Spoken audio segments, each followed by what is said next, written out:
back to Inside the Pastor Study Podcast. My name is Pastor Jeremy. And I'm Pastor George. And we are a father-son pastoral team serving north of Boston, Methuen, Massachusetts. And our goal with this podcast is to come and give you a look into what happens throughout the week. How do pastors interact with each other? What are some of the conversations they have?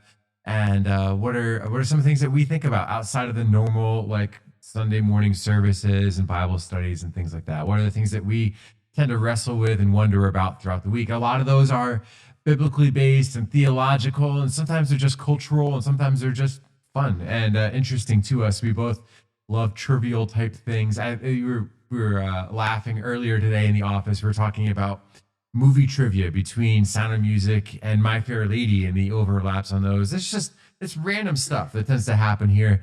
But see, I thought you were going to go on the hymnal thing. Yeah, that was crazy. Yeah, we reintroduced a hymn from the late 1800s last night in a worship time, and I have a hymnal collection, and I was digging through those, and the hymn doesn't exist in any of those. Not in any one. A bunch of them. So that was kind of a fun little diversion. So we do all kinds of random things here, but our goal here is to be able to dig into some topics that perhaps you've wondered about and you're curious about what a pastor's opinion is on those. And so that's what we do in the podcast.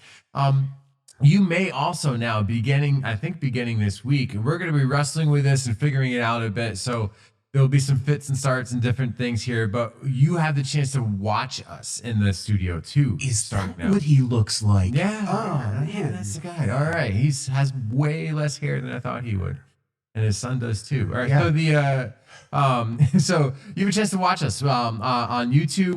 We'll be showing these now. So if you're the kind of person who would rather watch the episode than listen to it, we're beginning to make those available. So but please don't drive while watching the episode. Not a good idea. Yeah. Not a good idea. So that is coming. We're playing with it this episode. We're going to work on refining that a bit, and it'll be a piece of what we offer here coming into the future. Sometimes those are just easier to share. Sometimes it's easier to share a YouTube video than it is a podcast. We have that conversation. A lot of people don't even know what a podcast is, but most people understand what a YouTube video is. And so if there's something that's easy to share with a friend, that might be the better option.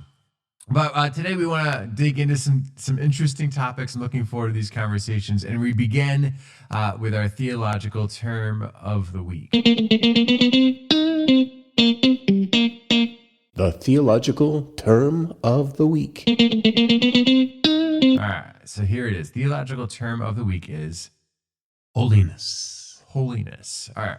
So we were chatting about this before we got started. Some of these, we have to keep this short. I know. I'm looking back at some of the ones we've hit, and we have some that are kind of self-explanatory and easy, and then we have some of these other conversations that could go all day long. And I think holiness is in the all day long category. It is, because there's just so much. I think there's so much that we've attached to it, but there's so many depth issues with holiness. And remember, we talked about these are mutable attributes or characteristics of God. So that means that there are things that you and I and every human being in the world has. That's an interesting track here, because I'm thinking about this in terms of just like spiritual holiness. Yes. Right. So we have God's holiness, and we're Christians. We love Jesus. We have the Holy Spirit. So we have the opportunity for holiness. Yes. I didn't really think about this as far as like all of mankind elements of holiness. Exactly. Right. Which, I just, a step into the political, right? We talk about in the United States, we have first 10 amendments to the Constitution that identify that there are concepts like freedom of speech, freedom of religion, freedom of the press, the freedom to and the right to own and bear firearms, the ability to keep my home as my home and not have to quarter the military of the world. What's interesting is that that's also called the Bill of Rights in the United States. And the Bill of Rights, we attest and identify that those are rights that are given to us by God, not rights that are given to us by our government. So therefore, if there are rights given to us by God, it's not just rights given to us as Americans, but it's rights actually given to everybody in the whole world.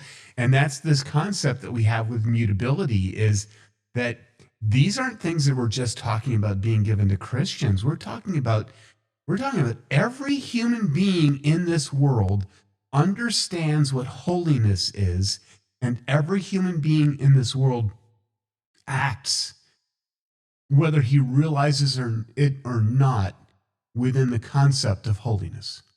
Okay, so now is that point, I think, where we should spend some time defining this, because I'm really curious about how that teases out there. Yeah, isn't it interesting? All right, so here's some things that we have to freight into the word holiness. The word holy is a Hebrew word that means to be set apart or distinctive or separate. Mm-hmm. So I begin that understanding of set apart, distinct, and separate, and I understand that God, in his transcendency, is set apart, distinct, and separate. And every human being understands that God is set apart, distinct, separate. You even go back to Greek mythology, or Babylonian mythology, or even Asian, Hindu. You can take Hindu, Buddhism, whatever theology you want to take. Their gods are separate. Mm-hmm. There's a distinctiveness to them. Whether that's the Greeks, who just identify some power, some authority, some way in which their gods, in their humanity and in their organization from chaos, are different. They still, as gods, are holy. They're different. Right. Yeah, they still get to live on Olympus. Exactly. So one of the first steps to grasping holiness and understanding holiness and its attributes of God, but also its mutability to human beings, we understand that there's difference. We understand that there's distinction. We understand that there's a separation that exists between God and man. And then we reflect that separation as well. And we're probably going to spend more time talking about holiness as it affects us, I guess, than we are holiness as it affects God.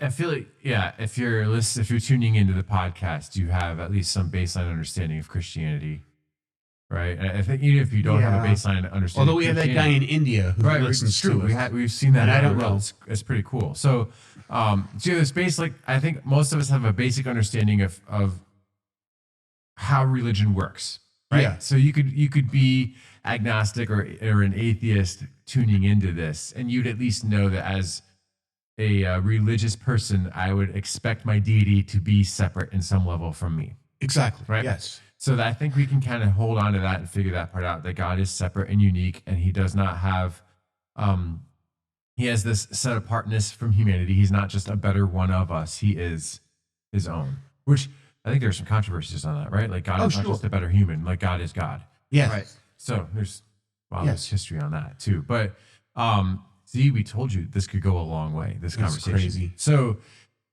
but like, all right, so let's and make that you wanted to time cap this. I know. All right, so let's make that a given, that God is holy and set apart.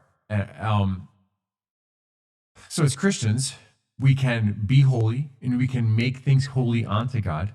Yes. Right. And then we also would say that universally humans can understand holiness, act in holiness, value holiness, and ascribe holiness to certain things. Sure, absolutely. Because we all, as humans, have this. We understand that there are some things that are separate, and we understand our separateness. We tend to come back to environmentalism as a conversation because it's a cultural norm at the moment, right? It's more than that. It's more than a cultural norm. I would even venture to say, and I have friends who have been members of the Sierra Club since the 60s, okay?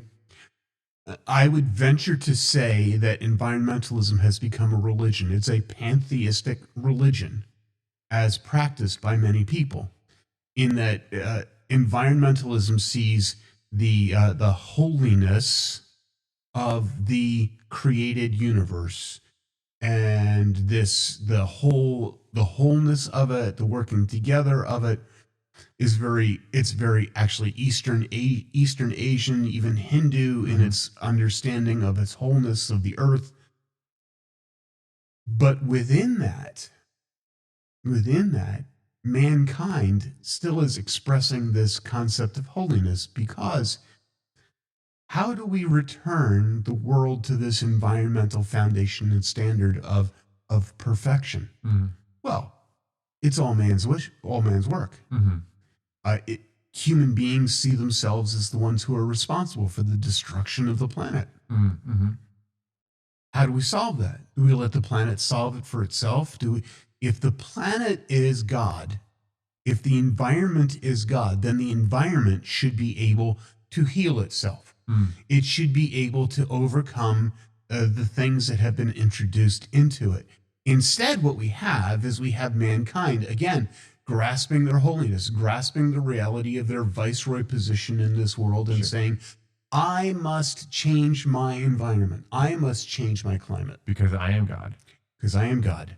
I can make things holy unto me. Because we pervert holiness. Right. And then I need to make sure this space is set apart to me and passed on to my progeny, my generations beyond me. Because the standard of perfection and the standard of being set apart is being set apart for human use. Right. Not, yeah. So, which again comes back, a lot of these, I feel like your mutability passage is the beginning of Romans, right? We talk about the difference between God's perfection and our imperfection, even though we are we're still his creation, and we're still as his image. We're made in his image. We aren't his image. And so we tend to pervert all of these things. And then we ascribe. And then we put the value that should go to him onto the things, right? Yes. Which is idolatry, which is the problem of the Old Testament, but it is our problem too. We make idols out of everything. Therefore, the wrath of God abides upon all of us. Right. Because we've made everything idols. And so what we've done with our holiness as humans is we've claimed ourselves to be the holy ones, whether we realize it or not. We're claiming ourselves as the holy ones, and then we're trying to make the things around us serve us. Right. So here's where we take this next step, which, holiness also, the doctrine of holiness also has to contain the antithesis. So we're not only have to talk about holiness here, but here's where we also need to talk about sin. So while we can talk about, for example, when we get to goodness, we will talk about morality. Mm-hmm. But one of the issues of talking about holiness is that you have to have an absolute standard. So holiness means that there's something set apart. There's something distinctive. God is holy. He's distinctive. He's set apart. He's untouched. He's perfect. That becomes the standard, the holy standard by which we govern and by which we understand what right and wrong and good and bad are. Yeah. So he's something ultimately holy. So God is ultimately holy. Habakkuk puts it perfectly, right? When he says of God, his eyes are too pure to look upon sin. And that's not just that his eyes are too pure to countenance it and say, oh yeah, that's okay. It's all right. We'll change the standard. God's standard is my holiness is such that's not even something I want to look at. Yeah. I don't have any interest in that at all. So when we talk about holiness, we also have to introduce the doctrine of hamartology, mm-hmm. which, bonus word of the day, right? Hamartology is the study of sin. I always think of it as harm, right? Yes. Hamartology, Yeah. right? Sin. Yeah. So it's a good way to remember that. When was the last time you quoted Habakkuk? And if you're listening, when was the last time you heard Habakkuk quoted? That's a good one. I like that. That's right. Right. I was thinking about this in terms of opposites. If holy means something that is totally set apart, and then we're phrasing sin as the opposite of holiness, and this is a future conversation also, this doctrine of sin. And digging into that. But I've always identified sin or defined sin as falling short of God's standard. But I'm thinking about holiness is something that is uniquely set apart and placed in this special position. Then would the opposite of holiness be common? Commonness. Or, we have another word. We have another word that is part of our language, English language, that we don't use very often in this character, but the word vulgar is the meaning of common. It's everyday. It's Right. We just tend to use that now for bad words. And that's the key, because you see, a vulgar word is a word that's something uttered by somebody unholy or just strictly common and everyday. Yeah. So when we use vulgarities, we are lowering ourselves to the common, whereas God has called us to be holy. Huh. So that's one of those issues. That's why in many Christian circles the here we go, right? There's blasphemy, Yeah. Yeah. which is the usage of God's name in vain. Even Midwestern clean versions like Jeepers and Gosh. The Ned Flanders lexicon, right? Yes, right. Yeah. Those are obscenity. Those are blasphemies, Okay. right? And then you have obscenity, which is the words that are just disgusting because they draw ugly pictures of normally good human life. And then you have vulgarity, which is words that are just earthy and common and shouldn't be part of a Christian's lexicon because he's holy. Got it. Yeah. Okay. Right? And all of those, the blasphemies, the obscenities, the vulgarities, they actually fall into the common realm. We shouldn't let those things be part of our language because they're common. They're other than holy. Right. Interesting. Yeah. So, man, I'm pretty sure nobody tuning into this at the beginning of this conversation thought we were going to go to start talking about swear words. But yeah, right? And this is how this works. But see, then even a swear word is a blasphemy, because you're actually, a blasphemy is you are taking God's name and you are proclaiming your truthfulness by your oath taking of in God's name, which is meaningless. Yeah.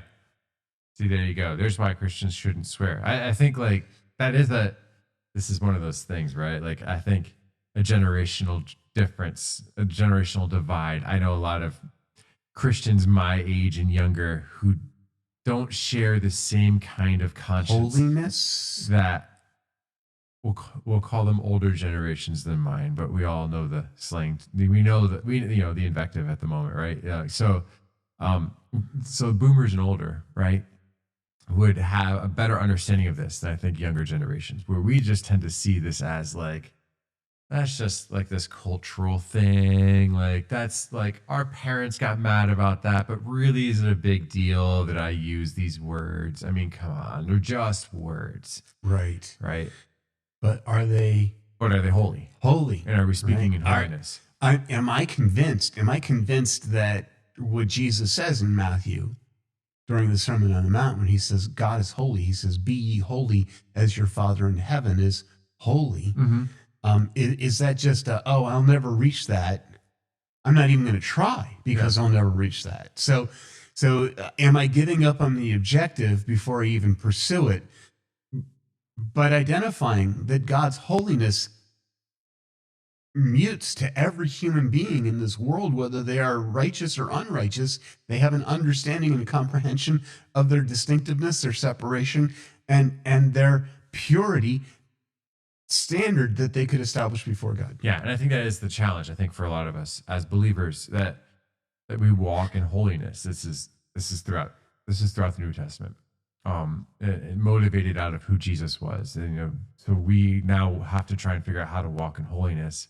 And our constant challenge is between living as these people who are set apart versus living as people who are common to our culture and our surroundings.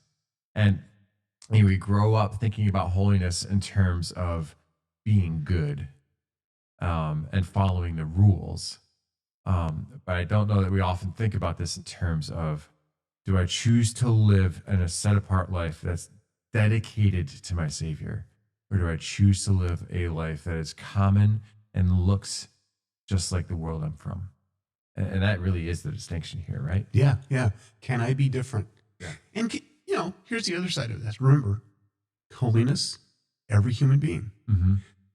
Don't I then have the ability, the desire, and the focus of demanding that of everybody in the image of God. Mm. You do not have to be vulgar. You Right. do not have to be common. I grew up, we've had this conversation. I grew up poor Irish kid in a good Irish neighborhood, and my mother would tell me that we were not low class Irish.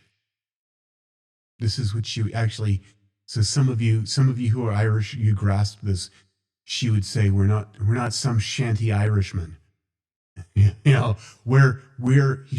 She would, man, my mom, we were the other kind. She would insist that we were lace curtain Irish.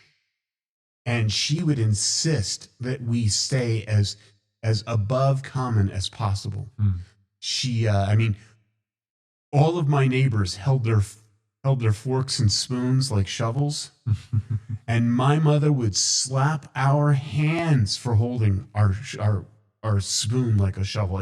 It had to be held properly because we're not shanty Irish, she would say. We're lace curtain Irish, and we are going to live our life like we're supposed to be.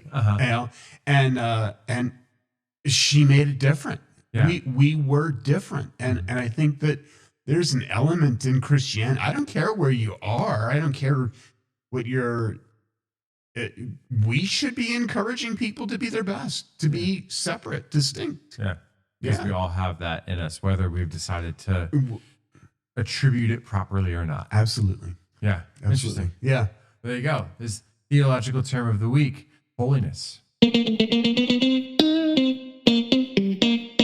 The theological term of the week. We're talking about our main topic today. And we have a bunch of these lined up. There's different things that we've kind of wrestled with, like, we should hold off on this conversation until we get to a podcast. And I preached last week.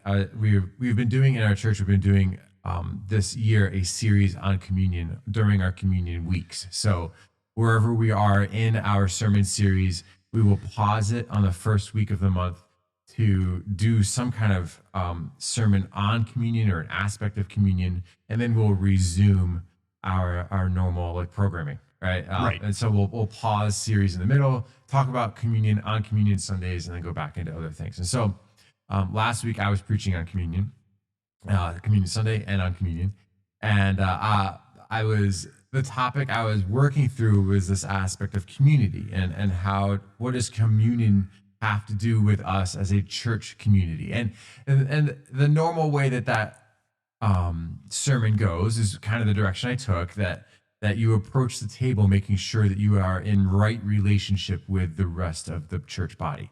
And that if you're not in right relationship with the rest of the church body, let the elements pass, fix the relationship, and then together come back and serve at the table. Like spoon fix the relationship. Not just like put your elements back and be like, that person needs to come talk to me so I can take communion. Yeah. I hope they know.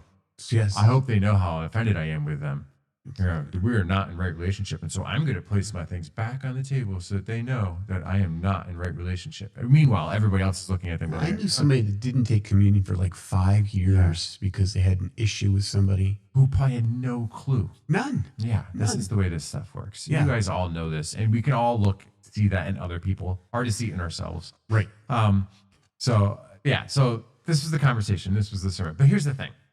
I'm doing research, as I'm prone to do, and I like this kind of stuff, and digging into the whole conversation about communion. I came across some things that I had not come across before, and this has been messing with me a little bit ever since I came across this. So here's the thing: there is a series of early church writings that are compiled called the Didache, and I referenced this in my sermon.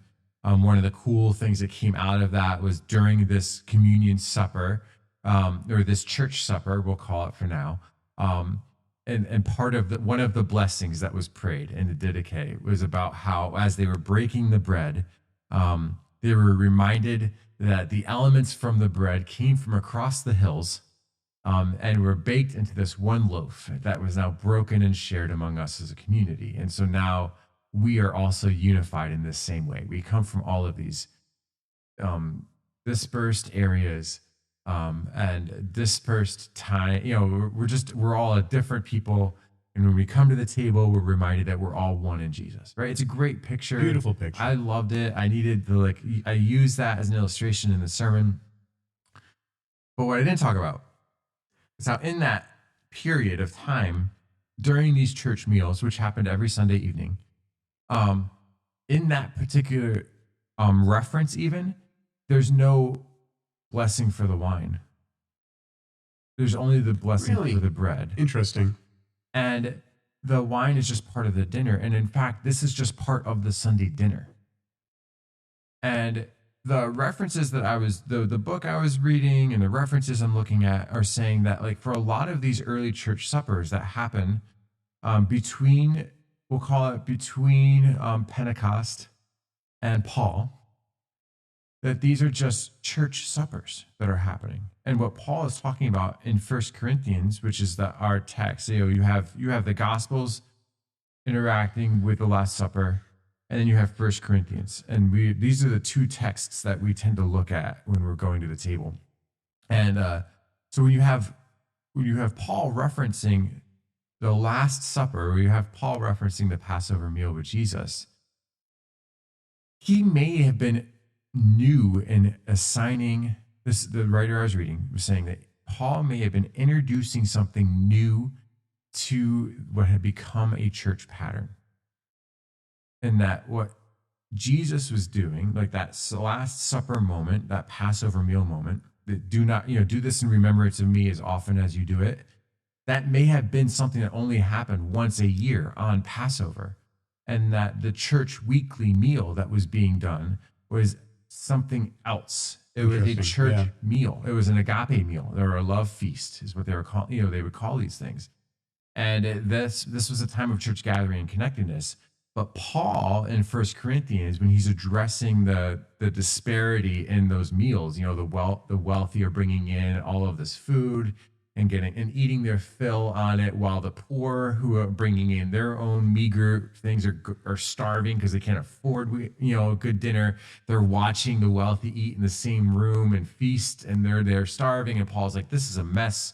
Why are you behaving this way? You're all one. Remember on the night that Jesus took the bread and broke it, and he said, so like, it's possible, according to this writer, that Paul is tying in two things that are actually similar but different. And that might have been in 1 Corinthians the thing that started the ball rolling on now the church being something that makes those two one and the same. Okay. So we may have lost, the writer is saying that we may have lost the agape feast and just made everything communion. That's possible. Just let's throw some context in here, because you quoted a source that a lot of folks have no grasp on, called the Didache, right? Yeah. So there is a two more theological terms, right? Yeah, lots of bonuses this week. So I mean, the first one is the word apocrypha, which a lot of folks have interacted with already. Especially if you come from a Catholic background. So you have the apocrypha, and the word apocrypha means books that are accepted by some as canonical. Mm-hmm. And there's actually an Old Testament. So many terms in it once. Canonical. Canon. That's like the 66 books of the Bible that are agreed. Yeah, the word canon means they come up to a rule. They measure up to a certain rule. Right. Yeah. So we have 39 books in the Old Testament that are canon for Protestant believers. There are 8 additional books that are added in Roman Catholicism that are accepted by them as canon. Believe it or not, there's an additional shelf of books that are apocryphal to both the Roman Church and to the Protestant Church. Mm-hmm. They're still called apocrypha because some people accept them. Some people look at them and say, these books are, going back, holy. And they have power and authority. And there's actually a New Testament apocrypha that are books that are accepted by some as they should be part of the canon. Mm-hmm. And then there's another segment, which we call pseudepigrapha, which has nothing to do with hogs. Okay. Right. A pseudopig. It's like turkey bacon. Yeah, right. Pseudepigrapha are books that no one accepts. Right. So there's an Old Testament pseudepigrapha. There is a New Testament pseudepigrapha. But that the fact that they are not accepted as Biblical. doesn't mean that they don't have value. Right. So right. So think about this, right? Like, so you have, if you want to learn about ancient Greek culture, we can read our current history books that we all agree upon and study and say, like, this is authoritative. These are actual historians that were there or that can be verified. But you can also learn a lot about Greek culture by reading letters that people who were in the time were writing back and forth to each other. Yes. Right. That would, you would call that like, first person resources or like, original resources kind of thing. Yes. Right. So they're not necessarily things that you would be able to map a whole study of thought in Greek culture around, but they're informative. Yes. Right. And so there are these pseudepigraphal works, many of which are happening contemporaneously. They're happening around the same time period that other things are happening. Yes. And no one at the time would call them biblical. No one. No one following calls them biblical. But they're interesting because they give you a picture into what culture is like. Yes. Right. And some of them, are downright crazy. Right. True. So for example, the guy that wrote the Dan Brown. He's He's from New Hampshire. I just realized. I played in his golf course this summer. No kidding. Yeah. Wow. Yeah, he had like leased a portion of the land to like 3 holes. Gorgeous course. I would never be allowed on there. Otherwise. Yeah. Because you're too vulgar. I am. Yeah. That's right. Oh man, so good. All right. So you take Dan Brown. Dan Brown's books are written with a focus on pseudepigrapha. Mm-hmm. There is a Gospel of Thomas that has been around for a millennium. Mm-hmm. No one ever accepted the Gospel of Thomas as authoritative or even genuine. Right. Even in its day of writing. Even in its day. It's kind of like the Gospel of Thomas was the equivalent of a Dan Brown novel in its day. Right. Or it's like a Tim LaHaye book, right?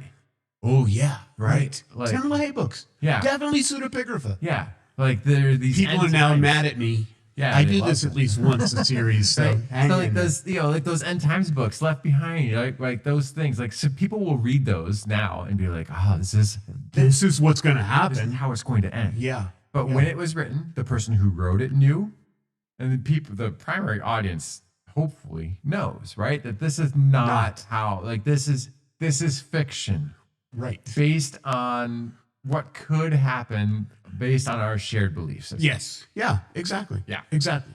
So we've just blown the bubbles of some of you listening. Left Behind is not the Bible, guys. Please. Yeah. Please, it's not. There's stuff in there, but it's not the Bible. It's fiction. So what many people see the value of those. Mm-hmm. Well, here's the awesome thing about the Didache. Mm-hmm. The Didache was most likely an early church manual. Right. Some of you are familiar with it. Maybe you're a pastor. I have a book in my library called the Star Book. You can get like burnt coffee there? So like the Star Book will tell me, it's kind of a manual for pastors that says, here's what you do at a funeral. And here's what you do at a wedding. And here are some sample service orders that you can follow for all kinds of different events. Yeah, and like everybody from your generation was like, I'm going to pick that one that does 3 hymns, offering, and then a sermon. Exactly. Yes. Yes. So you define it. The Star Book helps define what is normal practice within a church, and on a regular basis, the Star Book was updated. There are other additional ones. The Star Book tends to be more toward, it's actually quite Anabaptist. It's actually very structured toward Mennonite congregations, which is interesting. There are others that just service manuals. This is what you do in this circumstance. And Yeah. and the Didache is very similar to that. So what you have there is you have a resource that came out that said, here's how to handle a love feast. Here's how to handle. My favorite one statement in the Didache is that if an evangelist comes and he stays more than 3 days, he's a false prophet. Right. Yeah. Yeah. So therefore that week of meetings that evangelist has wanted, false prophet. If he stays more than Friday, Saturday, and Sunday, kick him out. He's not here for the gospel. He's not here for the gospel. He's here for the money. Yeah. Yeah. And it's very interesting. The Didache says 3 days. That's the max that you keep an evangelist. So, which I love that. Relatives and evangelists, they start to stink It's after 3 days. Yeah, exactly. Exactly. So, but here's the thing. Here's one of the things about the Didache. I'm not convinced that it's universal in the church. So it's highly regional. Yeah, that's fair. What's the region, though? Most likely, it's the region of what would be the Byzantine or the Eastern Roman Empire. Okay. It's more focused on what would be Turkey and maybe Greece. There are actually 4 regions to the church in the early days, and this is probably early church history. There are 4 regions. And those 4 regions actually demonstrate themselves even in Bible translation and Bible versions. So you have a region that centers on Turkey and the area that Paul was very focused on. You have a region focused on Caesarea. That would be Judea, Syria, as far east as, say, Babylon. And then you have a North African region, which is called the Alexandrian region, and that's kind of the most philosophical region. It comes out of Alexandria. Egypt is the center of that church, and it stretches all the way through Morocco and Casablanca. Yeah. Some of our best manuscripts are from that region, right? Absolutely, yeah. And then you have a Roman version or a Western European version, and that's basically Rome, Spain, southern France. You don't get much further north than that. The Gauls make that tricky. Yeah, exactly. So you have regionalization of the church, and I would say that the Didache is more in that Greek tent than some other things.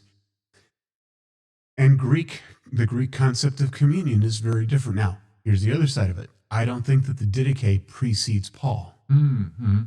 So Paul definitely precedes the Didache. Well, it would make sense if he's doing these missionary journeys into that area to plant churches. Right. Yeah. Right. So 1 Corinthians predates the data that you're going to have in the Didache that would call this a love feast. It does not mean that they have not perhaps blossomed from 1 Corinthians 15 to say, okay, we're going to break bread in a love feast and we're going to make it more common. And it doesn't preclude the reality that it may have already been the common practice of the Greek church. Right. Prior to Paul. We're celebrating Thanksgiving next week, but our brothers and sisters in Canada already did it October 12th, which is Columbus Day, I thought, but they celebrate Thanksgiving. It's that same concept. They have a different they're not celebrating the Pilgrims in Canada. They're celebrating something else. We are celebrating the Pilgrims. We have a different storyline, and we have a different focus, perhaps. But we're all going back to the same thing of Thanksgiving. Yeah. So there very well could be in the Greek church, and even in Paul's day, there could very well have been this development of a separate celebration. Absolutely. Yeah. Because there's no tie to Passover in that Gentile world. Right. Right. So, which again goes to this other thing, like I guess my question is what's coming first, and then eventually this question is where do we go with it? But you get this in Acts too. You have these frequent meal gatherings where they're breaking bread. Yeah, Acts 2. Acts talks about breaking of bread together. Yes. Yeah. And again, like the question is this, like, I read this, I've always read this as, oh, they're frequently having communion, right? They're but frequently gathering to have the communion service. I think that's the I think that is the misinformed guess, or reading my culture back into another culture. yes. And it is much more likely they're just eating together a lot. Yes.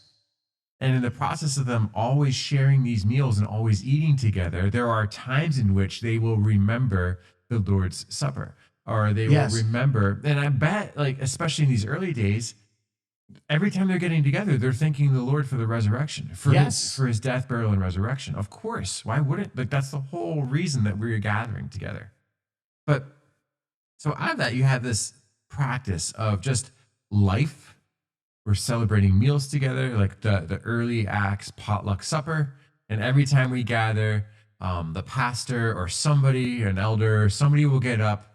They will thank the Lord for his death, burial, and resurrection. They will enjoy the meal together. And they'll celebrate their commonness. Together. But then out of this comes this, like, defined practice of eating a cracker that sucks all the moisture from your head and drinking Welch's grape juice. And we can only do this on the first Sunday of the month. But is that even the issue? Because here's the thing. If you come from an Eastern Orthodox background, Yeah. you don't eat matzah. Right. You eat You eat actual bread. Yeah. I mean, and of course, if you're in the Roman church, you definitely put that little weird wafer thing. Oh man, what do they make? And this, out of? again, this practice is all over the place. I In thought seminary, that styrofoam was new. the seminary I went to had Presbyterian roots, but it was multi-faith cultural. I don't know. It's, guys from lots of, and ladies from lots of different backgrounds went to the same seminary. And we would have these retreats where we would do communion together. And sometimes they were those, like, ready to eat things that we've all become pretty familiar with over CREs. Yeah. And then the other times we would all, like, go up and, like, grab a hunk out of a loaf of bread, dip it in a chalice of red something, and then consume communion in that way. We would do it in these different patterns because different patterns exist. Right. Man, like growing up Baptist, and then and in this kind of world that we're in now, like it's the broken matzah and the Welch's, and we have to do it on the first Sunday of the month. And if we don't, something's kind of off. And we have this whole, I talked about this part in the sermon, we have this whole choreography. And every church has a choreography. And at some point, like, if you mess up the choreography, like we did last Sunday, everybody notices it and it feels weird.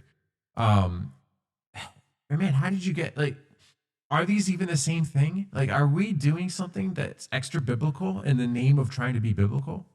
No, but here's the thing.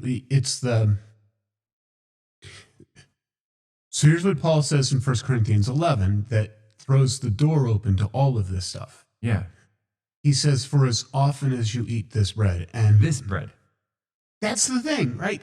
I have often, this is my focus. It's like, if they're talking about matzah, yeah, then I should have communion once a year. Right. Because there's only 7 days in all of Israel's history that they actually eat this bread, which is dry, which is the unleavened bread of it's not Israel. quite matzah either, right? It's like a flatbread kind of thing. Yeah. Yeah. Right. But yeah, if we were truly eating, if it's this bread, meaning matzah, then communion should be once a year. And yet we have gravitated, of course, to this place. And I think this comes out of the sacramentalism of the Roman Church, where if I'm going to assure myself of heaven, I need to have taken communion. Yeah. Because I need to reassure myself and God that we're together on this. Yeah. So in Romanism, you have folks. Right. This is battlefield, right? Like you have good Irish folks who are there every single morning to take communion. Yeah, I'm thinking of like these scenes, these battlefield scenes where the priest medic is walking through to the wounded soldiers offering last rites and communion, right? Like this is you're on your deathbed. Yeah. Still, last rites are still a thing. You want to make sure that you are. Man, but you know what? Somebody was telling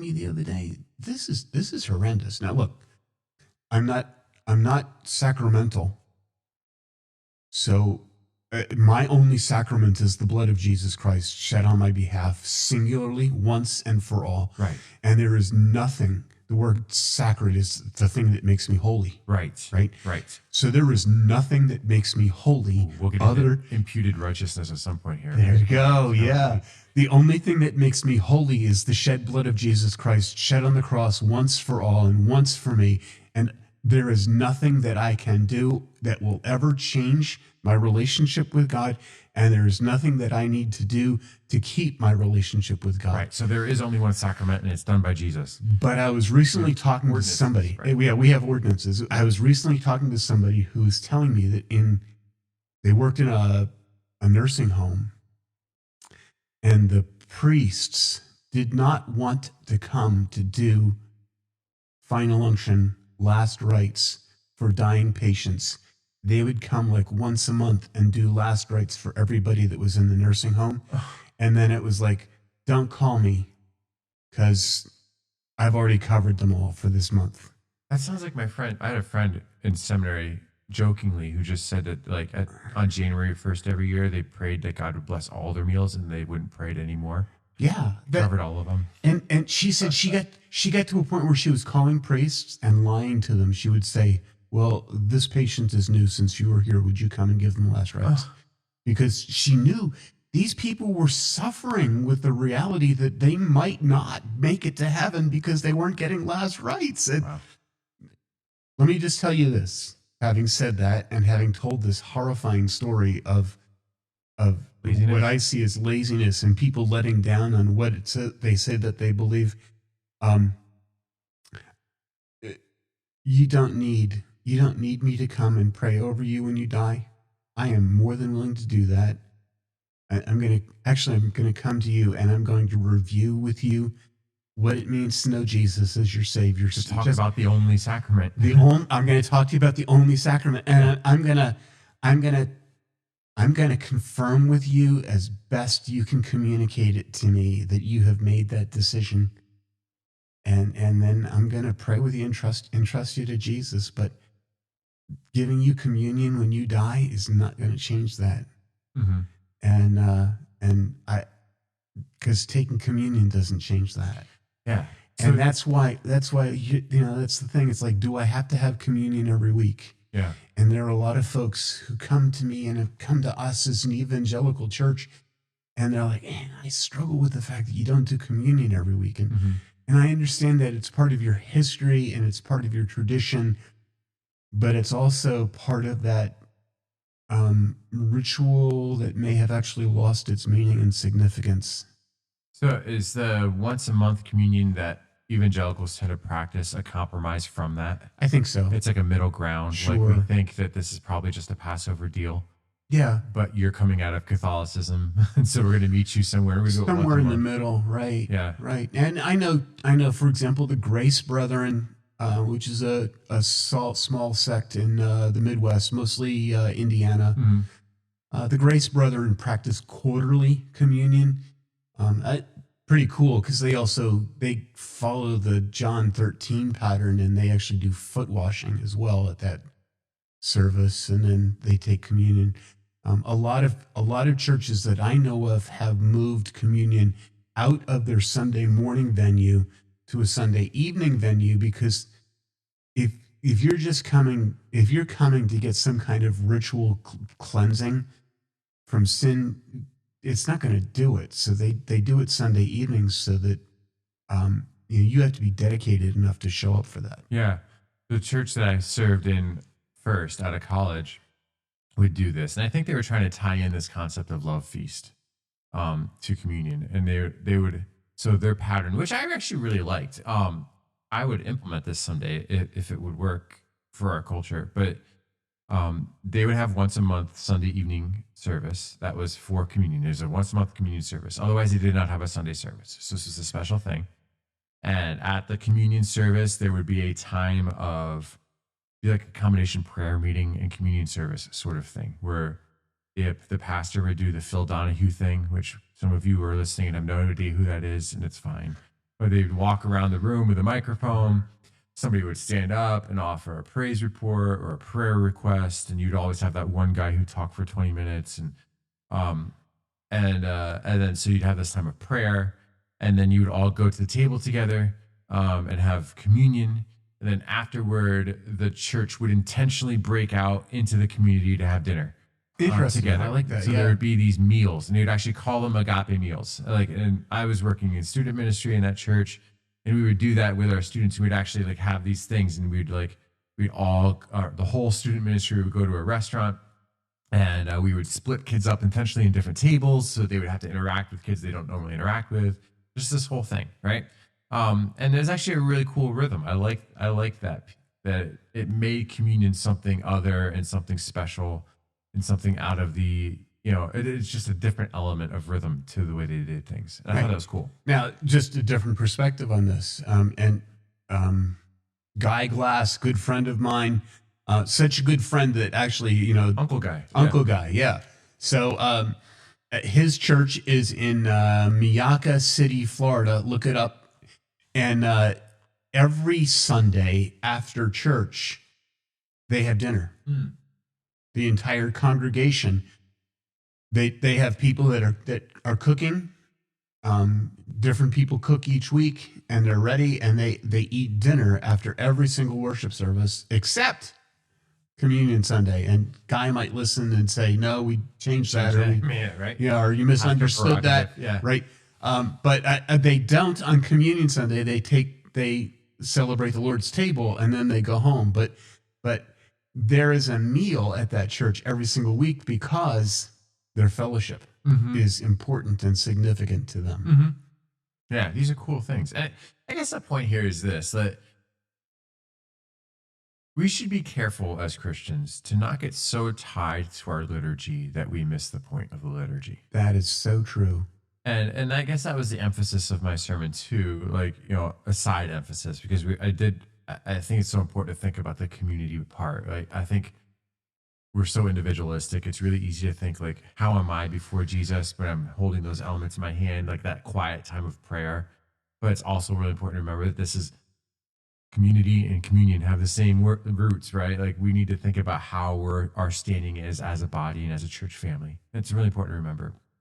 But this other piece, we just tend to take things that are part of our rhythm for granted. And sometimes they become things that become idolatrous to us. All we're doing is just following a ritual. Yeah, and in doing so, it's lost all of its power and is now something less than holy. And it's common. Our responsibility as people who love Jesus is to put these things under the microscope every once in a while and say, is this biblical, or have I made this an idol? And then, is there a better way of actually reflecting the heart of what is going on here in Scripture? And it's worth thinking through and applying. Otherwise, we're just we're into the same thing that Pharisees run into with their worship of their temple, right? We need to be careful in these areas to not become so tied to a rhythm or routine or a piece of our liturgical history that's lost its power. We've done a good job this morning of coming full circle, don't you think? Talking about holiness, being separate, and then tying on. Man, not even planning it. Yeah, I love good this. Theme Sunday. Yeah. Theme day. Yeah, right. So there you go, friends. We're glad you joined us today. I hope that something about today maybe triggered something in your mind. Maybe there's some other piece of church culture that needs to be examined or thought through. Send us a note, podcast@marshcorner.com, or send something on the Facebook page. Shoot us a text if you happen to know our number. But this whole thing is interesting to me, and I really think it's something I want to continue to wrestle with just personally. What are we doing with this really important aspect of our faith, and are there ways that we can do this better? But for now, thanks for joining us. We hope that there's something helpful in that. Please share it with a friend if you found something that you liked. Don't forget to like the podcast. That really helps us out a lot. And we'll see you back here next week. You have been listening to Inside the Pastor Study podcast with Pastors George and Jeremy Stevens. Artwork by Caitlin Gallagher. Music by Sam Demetrius. And engineering help from Ashley Gallagher. To find out more about us, head to marshcorner.org.